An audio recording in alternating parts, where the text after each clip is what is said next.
Bonsoir mes amis investisseurs, comment allez-vous? Bienvenue à ce deuxième live par rapport aux facteurs clés pour réussir de manière financière et réussir dans la vie. Je vais vous présenter trois facteurs que je trouve essentiels pour réussir. Donc aujourd'hui, on va parler un peu plus que des finances, que des bourses, on va parler plutôt de la partie mentale, de la partie psychologique derrière les investissements. Bienvenue tout le monde, je vais voir qui est là. Dites-moi si l'audio il est bon, si la vidéo elle est OK aussi. Allez, allez.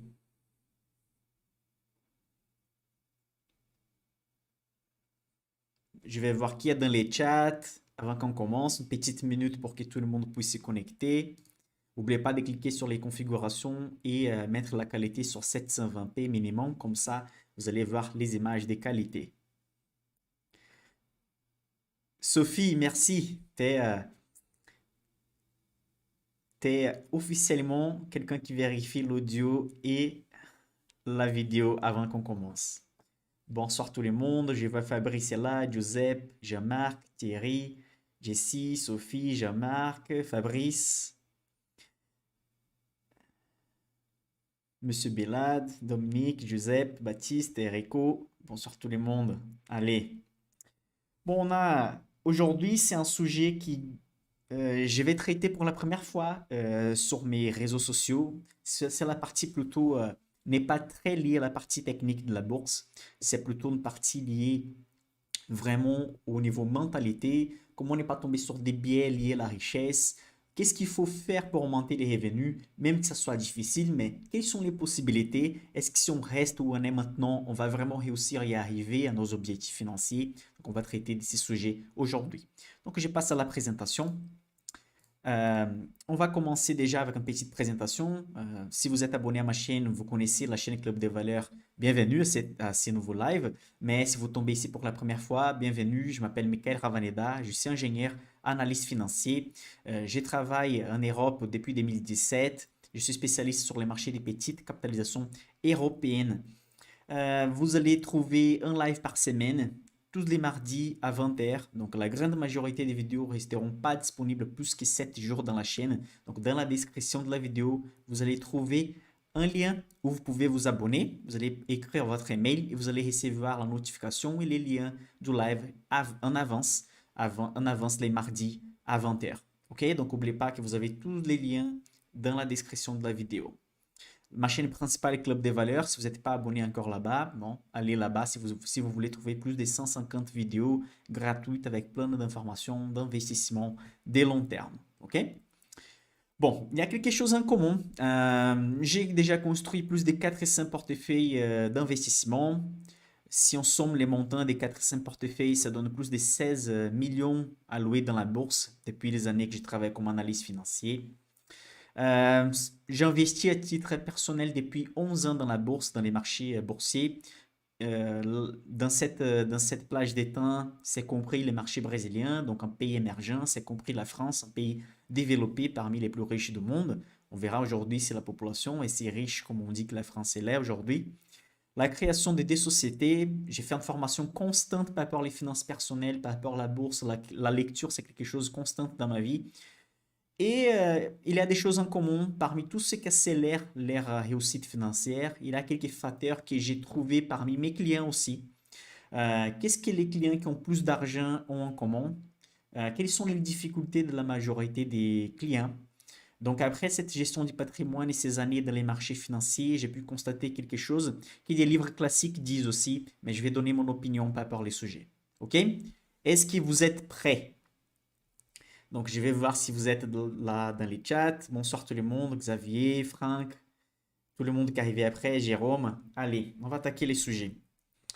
Bon, ici, je vais faire une petite introduction avant de parler des trois facteurs clés. Ok, donc, petite introduction, on va connaître un peu les scénarios français, les salaires, donc tout ce qui est lié aux trois facteurs, c'est lié aussi au pouvoir d'épargne et les niveaux des revenus. Donc, on a ici l'introduction, l'analyse des salaires en France. Donc ici, on voit, selon les chiffres des lancés, les salaires moyens en France en 2022 est de 2 340 euros net par mois, soit 39 300 euros brut par an. Regardez ici en bleu la France dans les graphiques, que la France elle est bien positionnée parmi les pays européens Et si on fait cette liste parmi tous les pays du monde, donc tous les pays compris, on voit que la France, elle est bien positionnée. La France est un pays développé, la France est parmi les principaux pays européens, principaux pays du monde. Donc ok, déjà on sait combien c'est le salaire moyen. Mais une chose qu'il faut faire attention, c'est que dans la moyenne, toujours quand on va calculer quelque chose des moyennes, je vais donner un exemple bête ici. Donc je vais changer la caméra juste pour donner un exemple. Imaginez quelqu'un qui reçoit un salaire de 100 000 euros par an. Quelqu'un d'autre reçoit un salaire de 20 000 euros par an. Si on fait la moyenne, c'est quoi mathématiquement la moyenne? On va sommer 100 000 euros plus 20 000 euros, ça va donner 120 000 euros, et on va diviser par la quantité des personnes qu'on utilise dans l'exemple. Donc on a sommé des salaires, on va diviser par 2. Donc 120 000 divisé par 2, ça donne 60 000. Donc si on fait les salaires moyens parmi deux voisins, un avec un salaire de 100 000, l'autre avec un salaire de 20 000, ça donne 60 000. Ça, c'est pas la vraie réalité, parce que la moyenne, elle va fausser l'extrême plus important, il va aussi fausser l'extrême plus bas. Donc, la moyenne, ça veut dire que les deux reçoivent en moyenne 60 000. Mais on sait bien que ce n'est pas vraiment la réalité. Donc, je reviens sur la présentation et vous allez remarquer que maintenant, je vais vous montrer un graphique qui montre en fait les salaires médians.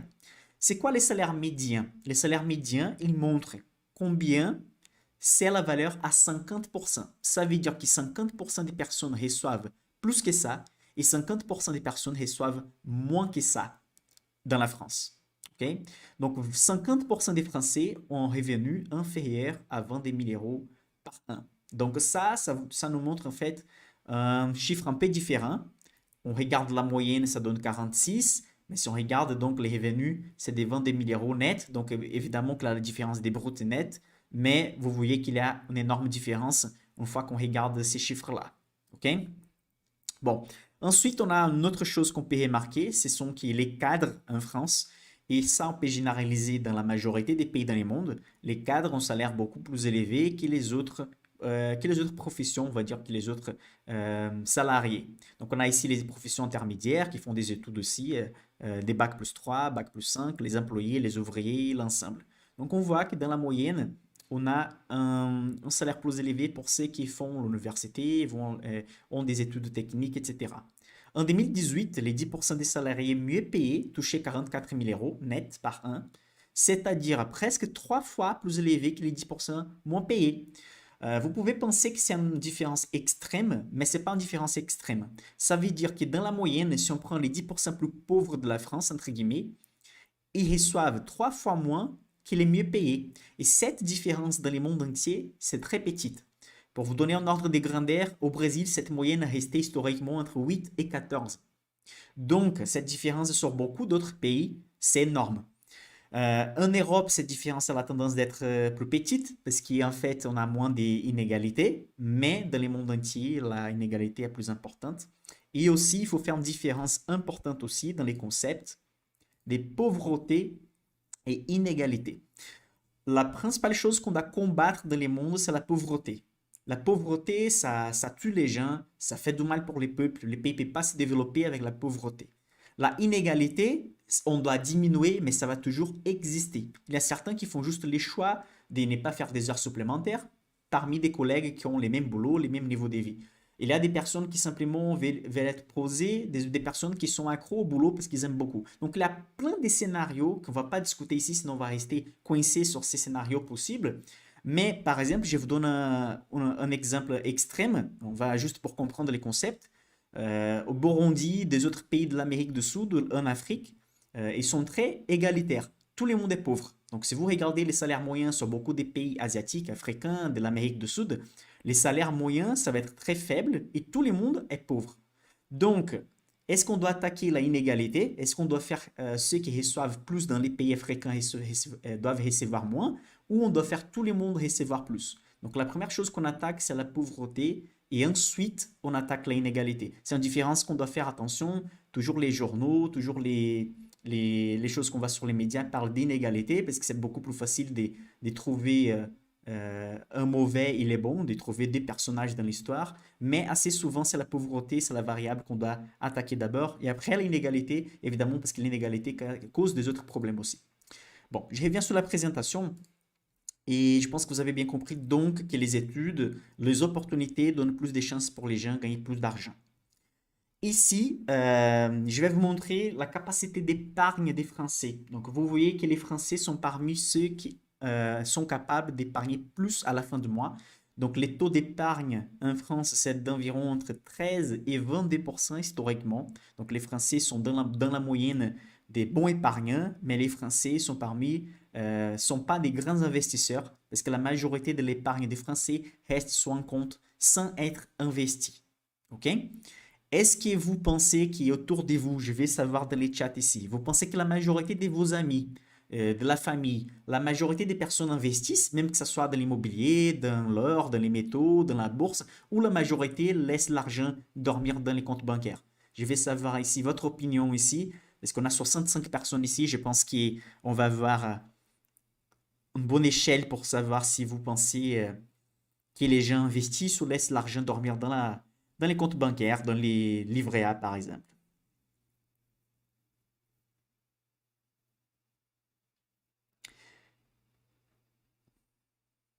Ça dort dans les livrets A. Pour la majorité des personnes, ça va être le cas. Mon frère a 40 000 euros en livret A. Donc vous voyez, on commence à voir ici, comme les recherches que je montre, c'est pas quelque chose de bizarre, c'est vraiment la réalité qu'on trouve dans les marchés. Compte bancaire, dans les livrets A, dans les livrets, laisse dormir. Il y a des gens qui laissent dans les comptes bancaires pour aller, évidemment, voyager, profiter, mais laisser tous les patrimoines ou la majorité de l'épargne dans les livrets A, c'est pas un bon choix. On verra ça tout à l'heure, mais c'est juste pour savoir votre opinion et voir si ça correspond à la réalité. On voit que c'est bien le cas. Donc, maintenant, on va passer à des variables qui touchent la réussite financière. OK? Bon, mais d'abord, un compromis ici. Les choses que je vais dire, parfois, vont pas être directement dites pour vous, mais des autres personnes peuvent tomber dans les cas. Donc, vous êtes adulte, vous êtes intelligent, vous êtes capable d'assimiler tout ce que je vais dire et prendre pour vous ce que vous trouvez qui a de sens et des choses que vous trouvez qui n'ont pas de sens. J'ai dit ça parce que je vais parler de plusieurs facteurs psychologiques, d'efforts, prendre des responsabilités au travail, mais les gens ont des ambitions différentes, les gens ont des ambitions, ont des objectifs financiers différents. OK? Donc, j'aime bien des phrases que je vais vous dire maintenant pour qu'on puisse commencer à parler des clés de la réussite financière. Il y a une phrase qui vient de l'anglais, j'ai fait la traduction ici, vous allez me dire si ça a du sens avec ma traduction littérale ici. Soit vous êtes bon en donner des excuses, soit vous êtes bon sur quelque chose. C'est une phrase des Américains qui dit que si vous donnez trop d'excuses, si vous râlez beaucoup, normalement vous n'êtes pas trop bon sur quelque chose. Je ne connais pas beaucoup de personnes qui sont très bonnes sur quelque chose qui sont bonnes en donner des excuses. Normalement, les personnes qui sont bonnes sur quelque chose, elles vont trouver la solution. Elles vont trouver une variable qui va changer pour donner un bon résultat. Les gens qui donnent des excuses tous les temps, normalement, ils ne vont pas essayer une deuxième ou troisième fois quelque chose. Et donc, si vous adoptez cette phrase dans votre esprit, vous pouvez déjà changer beaucoup de choses dans votre vie. Si vous faites un effort d'arrêter de râler pendant une semaine à chaque fois que vous allez râler, vous allez rester en silence et vous allez vous demander qu'est-ce que je peux faire pour résoudre ces problèmes. Si vous changez ça pendant une semaine, vous allez voir comment ça change la mentalité pour toutes les choses qu'on fait dans la vie. L'autre chose, c'est si vous êtes vous êtes les seuls responsables par rapport où vous vous trouvez aujourd'hui. Donc, si vous manquez de l'argent, etc., évidemment, chacun a une histoire de vie. Chacun est venu, par exemple, d'une ville, d'un pays, d'une famille qui avait de l'argent, d'une famille qui n'avait pas d'argent. Mais dans votre histoire, où vous êtes maintenant, c'est seulement vous les responsables. Parce que parmi votre histoire, même si vous êtes riche, vous pouvez vous développer des autres façons et gagner encore plus d'argent. Si vous êtes pauvre, vous pouvez faire quelque chose que vous êtes capable avec les ressources que vous avez. Donc ici, ce n'est pas une dispute. Ah, vous êtes pauvre parce que c'est votre faute. C'est pas ça que cette phrase elle veut dire. C'est pour ça que je vous dis, il faut faire attention aux nuances. Avec les ressources que vous avez, avec les conditions que vous avez, est-ce que vous faites le maximum possible pour améliorer la situation? Et quelle situation? Les situations, on va discuter parmi les 3 points clés de la réussite financière ici. Donc, j'ai mis A, B, C, D, mais on va passer un par un. Les facteurs clés numéro 1, c'est les revenus. Si vous n'avez pas un revenu, c'est impossible d'être tranquille financièrement. Si vous n'avez pas un revenu stable ou plus élevé que vos dépenses, vous n'êtes pas capable d'investir. Donc, évidemment, les facteurs clés, c'est les revenus et c'est aussi une des variables de la formule d'intérêt composé qui fait l'effet boule de neige des investissements. Pourquoi les revenus est si important? Parce que même une personne qui n'investit pas, ok? Une personne qui n'investit pas, si elle gagne par exemple 500 000 euros par mois, c'est tellement d'argent par rapport aux dépenses mensuelles qu'elle n'a même pas besoin d'investir. Et pourquoi on parle d'investissement? Je suis analyste financier parce que la majorité des personnes doivent allouer son patrimoine, que ce soit le petit, que ce soit l'élevé. Il doit allouer dans un type d'investissement qui au moins rembourse l'inflation et la perte de pouvoir d'achat. Donc, on va discuter l'augmentation de revenus, l'augmentation des revenus sans augmentation proportionnelle de la consommation. On va discuter par rapport à la création des sources de revenus complémentaires et l'entrepreneuriat. Donc, on va commencer dans la première clé, c'est les revenus. On va discuter l'augmentation de revenus aperçus. On sait que c'est pas facile, c'est pas évident. On va pas arriver pour notre patron et dire patron, je vais 10% d'augmentation, c'est comme ça. Normalement, on bosse dans un boulot, on a quelques objectifs. Je vais changer la caméra ici. Si on est dans un boulot qui, normalement, on a quelques variables pour rester dans un boulot. On est en train d'apprendre quelque chose, ça c'est important, on peut utiliser ça après et même changer des postes après et améliorer notre salaire, améliorer nos connaissances dans la vie.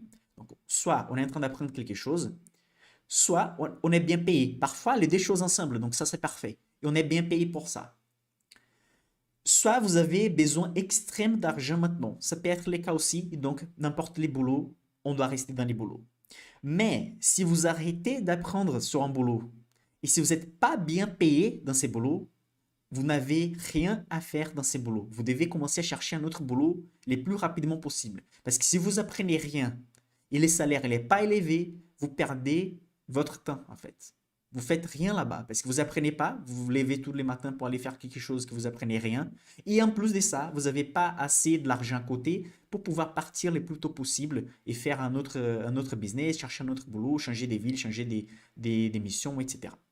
Donc, la première chose, c'est les changements de travail. Après, la prise de responsabilité au travail. Il y a des gens qui disent, OK, j'ai un salaire minimum, donc je fais le minimum possible dans le travail.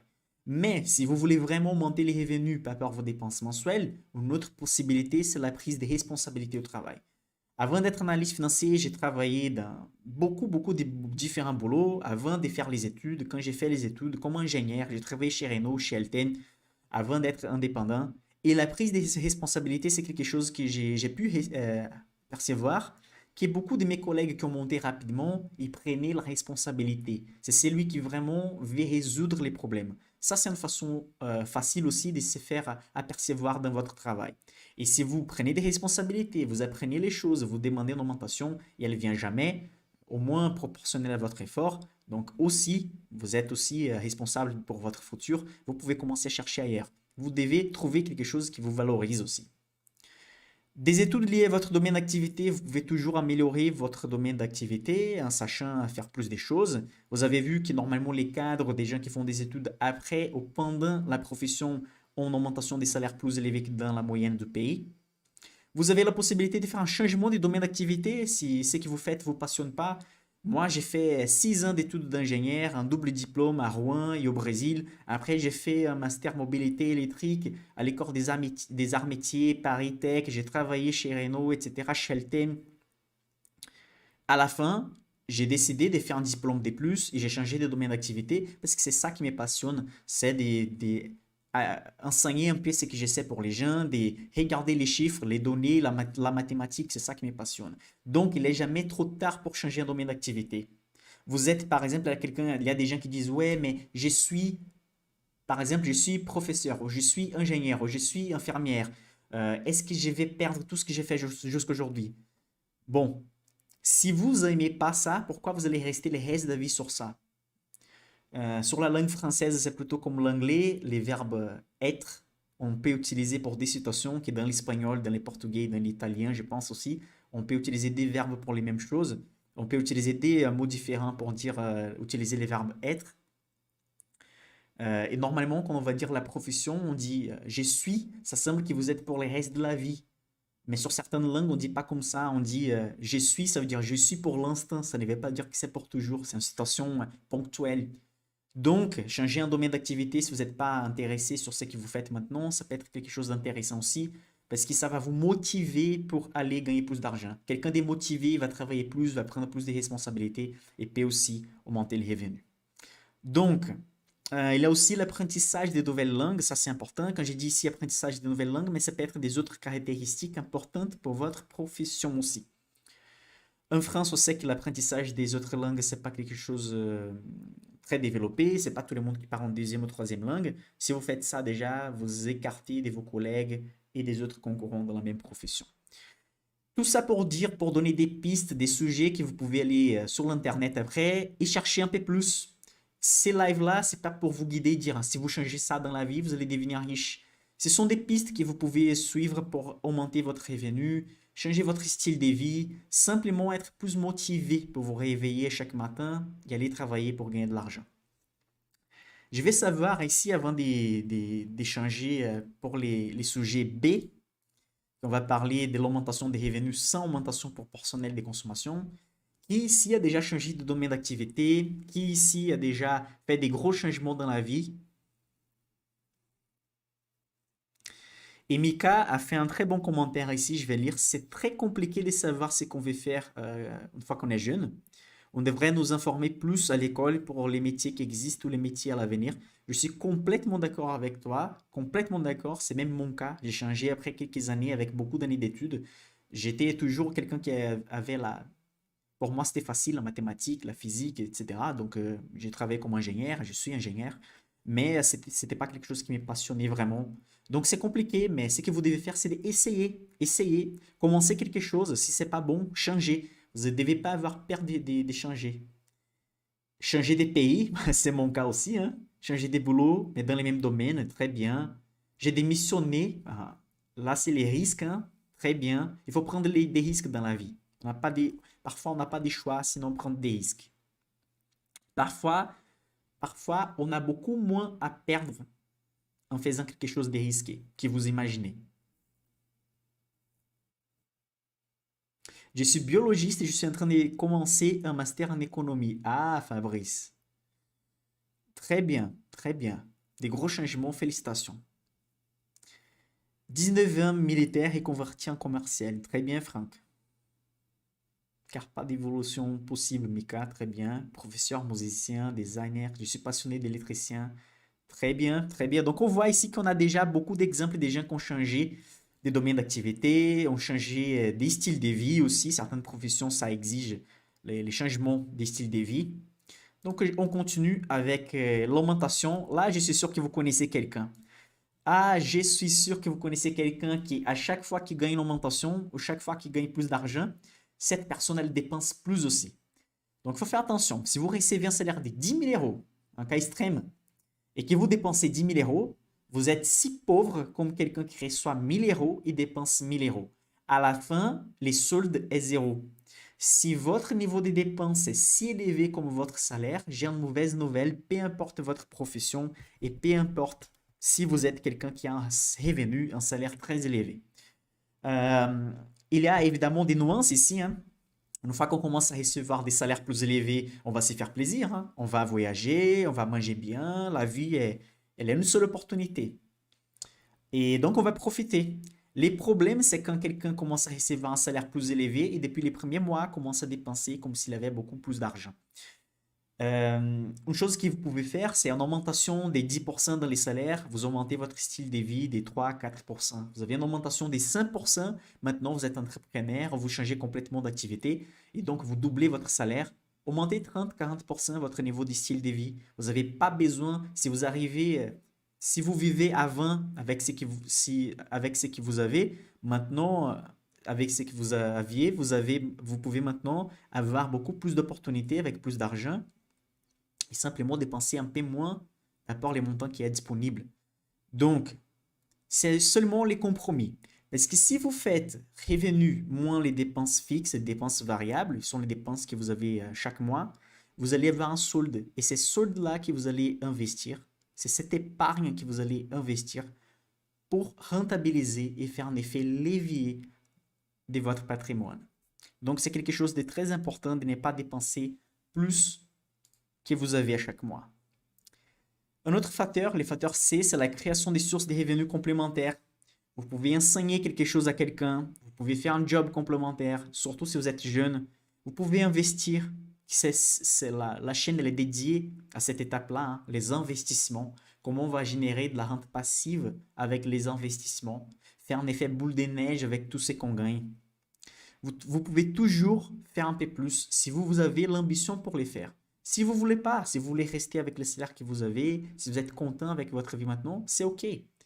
Comme j'ai dit, il y a des nuances. Tout ce que j'ai dit ici, c'est pour quelqu'un qui veut améliorer, veut se battre, veut gagner un peu plus. Si vous êtes content, OK, il n'y a pas de souci. Chacun est son propre chef, surtout dans la vie. Mais avoir des ressources, des revenus complémentaires, ça change complètement votre vie comme investisseur, comme personne. Vous pouvez simplement aller sur YouTube après ces lives-là et chercher 20 manières de gagner des revenus complémentaires, 20 manières d'avoir de la rente passive. Et peut-être, je suis presque sûr que vous allez trouver une variable, ou des variables, ou 3 façons de commencer à gagner des revenus complémentaires. Une autre variable, c'est l'entrepreneuriat. Et là, c'est une donnée que j'ai pu apercevoir de mes clients. Environ 80% de mes clients que j'ai fait les portefeuilles de plus de 400 personnes, 80% des clients avec plus de 500 000 euros dans la bourse sont des entrepreneurs. Normalement, on a des niveaux de risques dans la vie, c'est changer de domaine d'activité, changer de pays, changer de secteur, se démissionner, etc. Mais lancer son propre truc, lancer son business ou essayer de faire quelque chose, c'est le risque extrême. Parce que simplement après quelques mois, ça peut donner à rien et vous avez perdu du temps, mais vous avez gagné de l'expérience, mais peut-être vous allez perdre beaucoup d'argent. Donc l'entrepreneuriat, c'est résoudre les problèmes de quelqu'un. Et donc l'effet de se lancer, ça n'a pas de limite par rapport aux gains que vous pouvez avoir. Parce que si vous résoudrez les problèmes de beaucoup de personnes, donc imaginez par exemple Jeff Bezos, simplement il a fait un magasin en ligne qui touche le monde entier, il s'arrive rapidement les choses chez nous. Il a résolu les problèmes de beaucoup de personnes. Plus de personnes vous allez résoudre les problèmes, normalement plus vous allez gagner de l'argent. Mais pour ça, ça vient un risque énorme. Et parmi mes clients, par exemple, il n'y a aucun héritier. Il y a des gens qui ont parti vraiment des zéros et des gens qui ont passé, certes, quelques années ou même des décennies pour commencer à gagner de l'argent, mais sont ceux qui ont accumulé plus d'argent. Donc, on a vu quelque chose en commun ici dans cette présentation. Soit les gens qui, à chaque fois dans sa profession, commencent à faire des formations, commencent à aller faire des études, bac plus 5 ou quelque chose des techniques, soit sont les gens qui vont risquer les plus, ils vont créer leur propre business, sont les gens qui normalement vont accumuler plus de capital. C'est un sujet pour un autre live. Michael, mais comment j'ai fait ça? Peut-être on peut discuter sur un autre live comment j'ai fait, comment des collègues ont fait, comment des autres personnes. On peut même parler avec des autres entrepreneurs ici. Pourquoi pas? C'est un sujet pour un live spécifique. Je suis là pas pour dire comment commencer, mais vous pouvez déjà commencer par vous-même. Et je vais vous donner des astuces, des 3 livres à la fin de ce live-là que je vous recommande de lire. Vous ne pouvez pas mourir sans lire ces 3 livres-là. Et le plus important, c'est de les lire le plus rapidement possible. Ça va vous changer les mindsets, ça va vous changer la façon de penser aussi. Bon, on va au deuxième facteur clé, c'est l'effet levier de l'investissement. Et quand je parle d'investissement ici, c'est tous les types d'investissements compris. Évidemment que la bourse, à mon avis, vous savez bien, c'est les meilleurs investissements qu'on peut avoir en termes de rentabilité et de levier. Mais l'effet levier de l'investissement, c'est quelque chose de super intéressant. Et vous remarquez sur ces graphiques ici, on a les taux d'inflation, donc l'augmentation annualisée des choses. Donc, il y a des années que les choses augmentent les prix de 2%, 3%, 1,5%, 2,5%. Il y a l'augmentation des salaires aussi. Normalement, on va recevoir une augmentation des salaires qui n'est pas très loin de l'inflation. Donc, l'augmentation naturelle des prix va bouffer les petites augmentations des salaires.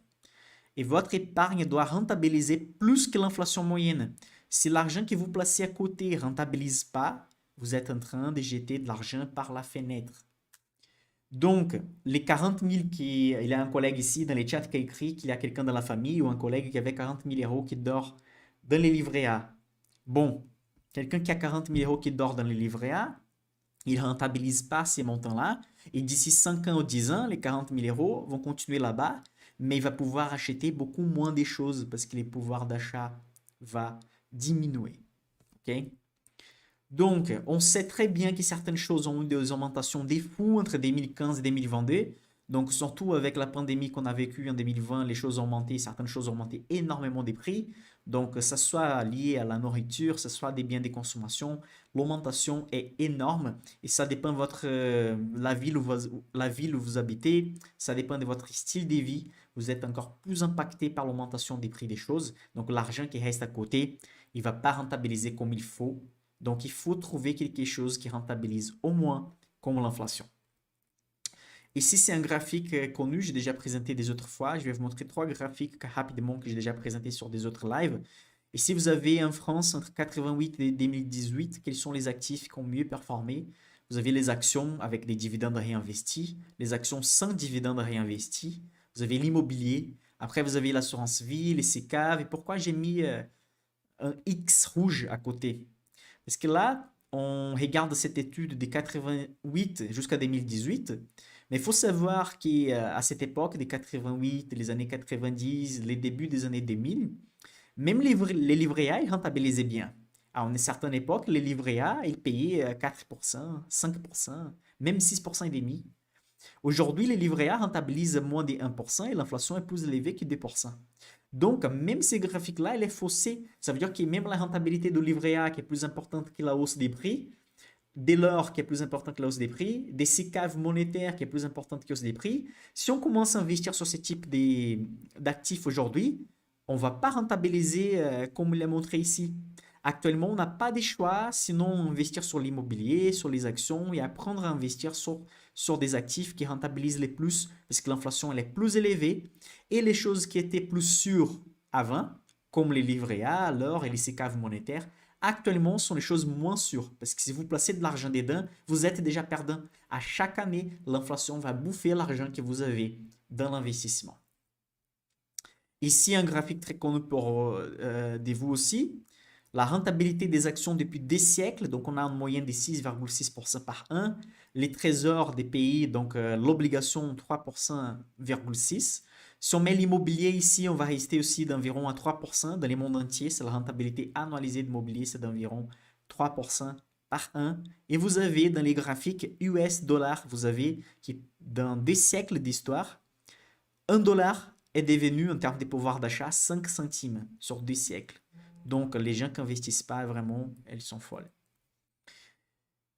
Les facteurs 3, donc les facteurs 2, c'est l'effet levier des investissements. Vous n'avez pas de choix sinon investir, même si vous avez 10 euros par mois ou si vous avez 1000 euros par mois. Vous devez investir. Et quand je parle d'investissement, je parle d'investissement financier, évidemment, mais n'oubliez pas l'investissement en soi-même.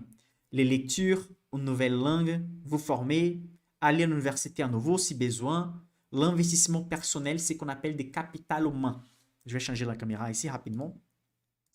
Il y a des capitales possibles. Les capitales financiers, qu'on va accumuler de l'argent. Il y a les capitales humains. Les capitales humains, c'est la capacité de générer de la richesse. Surtout, si vous êtes jeune, vous pouvez travailler plus, vous pouvez vous réveiller plus tôt, vous avez plus d'énergie, moins de problèmes de santé normalement. Vous devez travailler plus pour commencer à gagner de l'argent et donc du capital financier. Donc au début de la vie, le capital humain il est bas, et le capital humain il est élevé, pardon, et le capital financier il est bas. Au fur et à mesure que les temps commencent à passer, on va bosser, on va accumuler de l'argent, du capital. Notre capital financier commence à augmenter et notre capital humain commence à diminuer car on a moins de capacités de travail, on commence à avoir des problèmes de santé, etc. Donc, si vous êtes jeune, surtout, vous avez encore du temps pour investir financièrement, mais aussi investir en vous-même. Ok? Donc, investir sur soi. Ça fait beaucoup de différences parce que ça peut augmenter votre revenu. Donc, ça va augmenter votre niveau d'argent, votre niveau d'épargne, votre revenu. Mais ça va augmenter aussi votre capital humain. Ça va vous donner plus d'envie de faire les choses aussi, car vous investissez sur vous-même. Donc, ça, c'est compris l'achat des livres, lire un peu plus, vous informer un peu plus, payer des choses qui vont en fait vous donner des connaissances. Donc, ici, on passe à la clé 3. C'est la mentalité et la discipline. Donc ici, j'ai montré sur les lives précédents, donc je ne vais pas rester longtemps ici. Quelqu'un qui investit 100 euros par mois avec la rentabilité moyenne du marché américain Après 25 ans, il arrive à avoir 3 fois plus d'argent. Avec 30 ans d'investissement, il arrive à avoir aussi plus de 3 fois d'argent qu'il avait mis dans l'investissement. Même en passant sur plusieurs crises, même en passant sur des périodes difficiles. Si vous avez donc 1000 euros à la place des 100 euros, vous allez terminer encore avec 10 fois plus que les chiffres affichés ici. Mais pourquoi les gens donc restent pas sur les longs termes dans la bourse? Pourquoi les gens en perdent? Déjà, la manque de connaissances, donc c'est ça que je vais dire pour investir en soi-même. Okay? Si vous comprenez quelque chose, vous n'allez pas avoir peur, vous allez simplement commencer à comprendre comme un enfant qui commence à apprendre quelque chose. La bourse, ok, je sais rien, pas peur la bourse. Qu'est-ce que j'ai fait pour qu'est-ce que je peux faire pour améliorer? Quel livre je dois acheter? Quelle formation je dois acheter? Quelle vidéo YouTube gratuite je dois regarder? Ok? Donc c'est une question de mentalité et discipline aussi. Et donc, je vais vous donner un exemple. Pourquoi les gens préfèrent normalement l'immobilier, qui rentabilise moins que la bourse, mais c'est aussi un bon type d'investissement, hein. Je ne suis pas contre l'immobilier. Au contraire, je suis même pour l'immobilier. Mais je pense qu'à un moment de la vie, il faut diversifier. Je donne un exemple extrême ici. Extrême. Moi, comme analyste financier, quelqu'un qui a étudié la gestion des patrimoines, pour vous expliquer, on ne doit jamais tomber sur les pires scénarios possibles. Et c'est quoi les pires scénarios possibles? Imaginez une famille de classe moyenne qui vivait en Ukraine jusqu'à l'année passée. Cette famille elle avait 8 maisons à Kiev. Actuellement, les maisons valent zéro et peut-être la famille doit quitter le pays. Et donc, tout l'investissement des générations entières sont perdus dans l'immobilier. Je donne un exemple extrême, mais si on va en Argentine, au Venezuela, beaucoup de pays africains, des pays asiatiques, en Chine, on va trouver les mêmes cas. Donc, même si vous avez une maison, deux maisons, trois maisons, pourquoi vous allez être exposé à un seul domaine d'activité que c'est l'immobilier? Si vous pouvez être exposé à tous les domaines d'activité qui existent, comme l'industrie, comme la santé, etc. Et la bourse, c'est en fait la porte d'entrée pour cet investissement sur plusieurs domaines d'activité. Et donc, je donne un exemple ici, vous allez comprendre bien. Par exemple, une fois que vous allez acheter une maison, on va acheter un bon actif à un bon prix. Personne n'est folle au point de ne pas acheter une bonne maison. Tout le monde veut acheter une bonne maison. On ne va pas acheter et vendre sur les courts termes. Normalement, on va acheter une maison pour rester avec elle. Ou si vous êtes investisseur immobilier, au moins vous allez rester avec une certaine période avec cette maison pour trouver un bon acheteur. On ne va pas accepter des offres d'achat pourries. J'ai payé 200 000 euros, quelqu'un fait une offre de 180 000 euros au lendemain. Je vais accepter de vendre? Évidemment que non. Et normalement, on va garder l'immobilier sur les longs termes. Ce sont les mêmes critères qu'on utilise dans la bourse. On va acheter un bon actif à un bon prix. On ne va pas acheter et vendre sur les courts termes. On ne va pas accepter des offres d'achat pourries sur nos actions. Je viens d'acheter une bonne action de la société X, Louis Vuitton par exemple, à 500 euros. Le lendemain, elle est cotée à 480. Est-ce que je vais vendre? Bon, si vous avez acheté, ça fait une journée. Il n'y a même pas de résultats trimestriels encore pour analyser pourquoi la société est baissée. Elle est baissée parce que quelqu'un accepte de vendre moins cher. C'est la même chose pour la maison. Un voisin tape votre porte au lendemain de l'achat et vous dit « Je paye 150 000 euros à votre maison que vous avez payé des 100 000 euros. » Vous êtes fou si vous allez vendre votre maison. C'est la même chose dans la bourse. Et donc, pourquoi les gens ne restent pas dans la bourse? Pourquoi les gens ne gardent pas sur les longs termes la majorité d'investisseurs?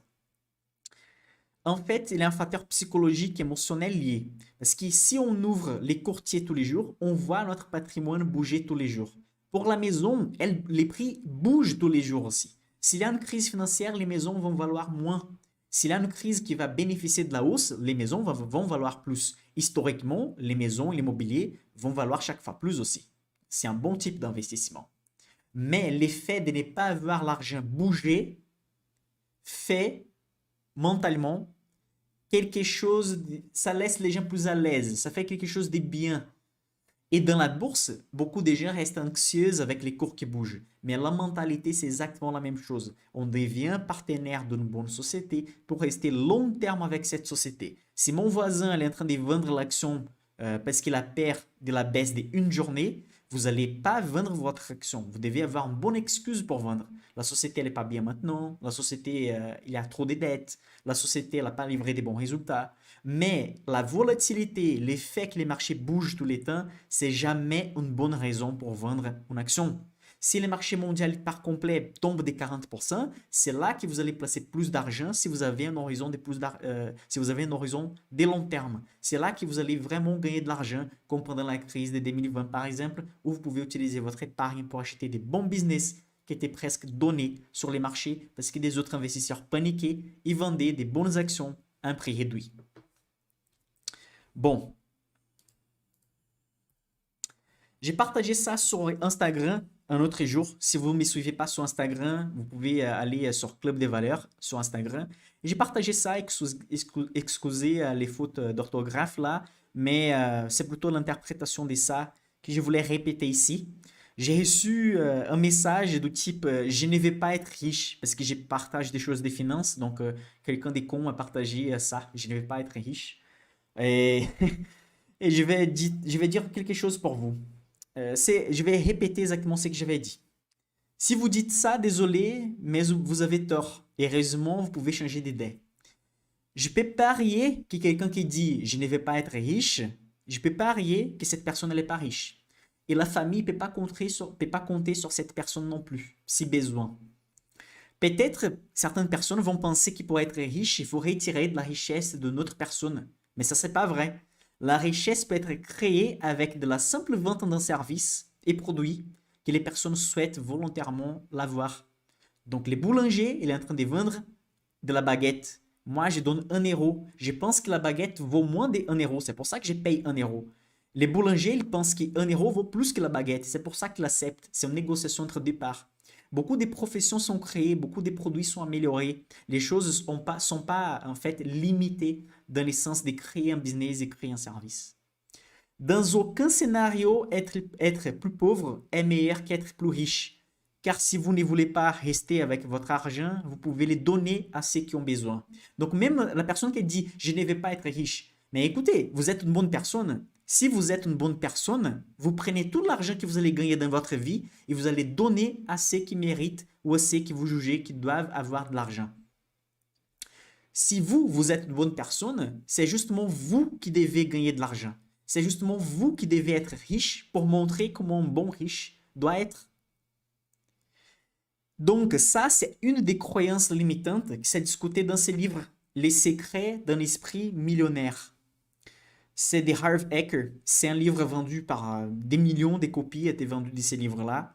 C'est un livre qui a changé la mentalité de beaucoup de personnes. Je vous invite à sortir de ces lives et aller dépenser 15 euros sur l'achat de ces livres sur Amazon, peu importe où. Les secrets d'un esprit millionnaire. Pour ceux qui n'ont jamais tombé sur Père riche, Père pauvre aussi, ça donne la base de la connaissance. Pourquoi l'entrepreneuriat c'est important. Pourquoi faire ce qu'on aime est important. Quelle est la vision des vies de quelqu'un qui a changé des stratégies, quelqu'un qui simplement faisait boulot, dodo, métro, et quelqu'un qui a changé des vies. Et le troisième livre, vous pouvez chercher dans la version française, ici j'ai mis juste l'image en anglais, c'est So Good They Can't Ignore You, vous êtes si bon qu'ils ne peuvent pas vous ignorer. Ça montre aussi les pouvoirs de faire ce qui vous aime. Ça montre comment l'effet de faire ce qui vous aime peut faire un levier sur votre vie, ça peut vous faire gagner plus d'argent, passer plus de temps avec passer plus de temps en train de faire ce qui vous aime et avec ceux qui vous aiment aussi. Mes amis investisseurs, vous pouvez me suivre sur Instagram, Club des Valeurs. Vous pouvez aller chercher, je réponds des questions tout le monde sur les stories.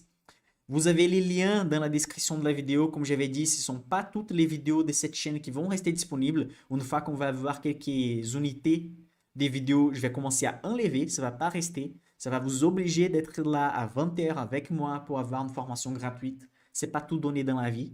Et donc, faites votre inscription qu'à chaque semaine, je vais vous envoyer les liens. OK? Et vous pouvez être ici pour voir la formation gratuite par rapport aux finances personnelles et par rapport à la bourse. Vous avez dans la description de la vidéo aussi les liens de mon programme Insider, des formations des bourses personnalisées. Il y a les préinscriptions. Maintenant, vous ne pouvez pas entrer dedans. C'est juste les liens des préinscriptions pour ceux qui sont intéressés. Comme ça, quand il y aura des places, je vais vous envoyer un mail avec les disponibilités. Pour aujourd'hui, c'est tout. J'avais envie, ça fait longtemps de parler des sujets un peu plus ouverts, parler des finances personnelles, parler des capital humain, parler de la capacité de générer de la richesse, d'augmenter les revenus. Je parle, pendant des ans que je suis sur YouTube, je parle des finances du point de vue technique, de l'analyse boursière, des ratios fondamentaux, etc. Tout ça, c'est très important, surtout sur la deuxième clé qu'on a vue aujourd'hui, qui c'est les leviers des investissements. Mais il y a des autres variables importantes aussi. Okay? C'est l'investissement en soi-même, c'est l'augmentation de revenus, la mentalité derrière la bourse. Pourquoi il y a des gens qui parfois reçoivent un héritage de 1 million d'euros, 5 millions d'euros, et après 5 ans, 10 ans, ils arrivent à perdre tout. C'est pas seulement la manque de connaissances financières, c'est aussi les drives, c'est aussi tout ce qui s'est enregistré dans les comportements. Comment c'était les comportements une fois qu'on était enfant avec l'argent. Tout ça, c'est discuté dans la recommandation des livres que je vous ai partagé ici, surtout sur l'esprit, euh, surtout sur ces livres-là. Je vais noter là donc, pour ceux qui n'ont pas noté, les noms du livre. Les secrets d'un esprit millionnaire. Ces livres-là, j'ai déjà lu 3 fois et j'écoute assez souvent. Donc là, les formats audio, j'écoute assez souvent. Ce sont des choses qu'on doit vraiment placer dans la tête pour ne pas oublier. Ce sont des choses très importantes. Donc vraiment, j'avais envie de partager un peu par rapport à ces sujets. Je sais qu'il y a certains qui vont parfois ne pas aimer ce type de sujet, vont dire que c'est n'importe quoi. Mais la mentalité et cette pensée, ces objectifs financiers, vous devez fixer et vous devez investir sur vous-même. Ça va augmenter énormément votre pouvoir d'investissement, votre pouvoir d'épargne, etc. OK? Mes amis investisseurs, pour aujourd'hui, c'est tout. Je vous remercie d'être ici ce soir. C'est pas tout le monde qui est disponible à 20 h un mardi pour passer 1 heure avec quelqu'un d'autre en train de discuter, parler des finances, parler des mentalités, parler d'argent. Un sujet tabou en France et qu'on ne discute pas beaucoup. Je vais vous remercier énormément. On va être ici 20 h mardi prochain avec un nouveau sujet. Je vais vous envoyer les liens par email. Vous allez être au courant. Donc, vous pouvez juste arriver ici à 20 h les mardis. À chaque mardi, on va faire un live ici. Mais vous allez recevoir en avance les liens et les sujets du live. Donc, l'inscription, vous allez trouver les liens dans la description de la vidéo. OK? Mes amis investisseurs, merci pour tout. On se tient au courant et on se voit les mardis prochains. Allez!